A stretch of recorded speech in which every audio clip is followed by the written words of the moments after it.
Pushpa 3 the rampage fan made story. Chapter 1।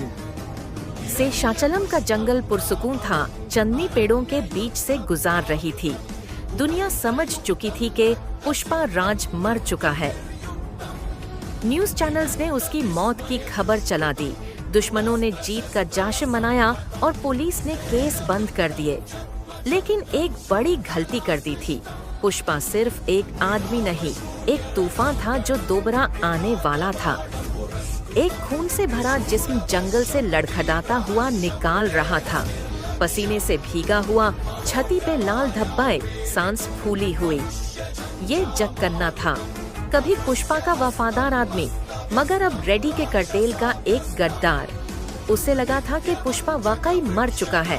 उसे लगा था कि वो बच गया। लेकिन मौत जब आती है तो आवाज नहीं करती, और पुष्पा वापस आ चुका था। स्नैप! एक शाख टूटी। हवा में एक हल्की सी आवाज गूंज उठी। जक्कन्ना ने फौरन पलटा मारा, हाथ से रिवॉल्वर निकाल ली। कौन है? उसकी आवाज कांप रही थी। सब कुछ खामोश था। फिर अचानक अंधेरों में एक परछाई हिलने लगी।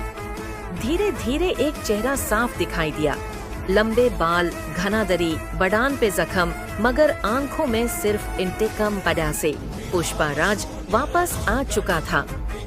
पे पुष्पा! जक्कन्ना का मुंह खुला का खुला रह गया। उसके पैर पीछे हटने लगे। पुष्पा ने कुछ नहीं कहा, बस बाई अपनी कुल्हाड़ी उठाई जाई। चंदनी उसके फालक से चमक उठी। खून के कतरे अब भी बह रहे थे। तेरी जान लेने नहीं आया, बस एक सवाल का जवाब चाहिए। पुष्पा की आवाज ठंडी मगर तेज थी। रेडी कहाँ है?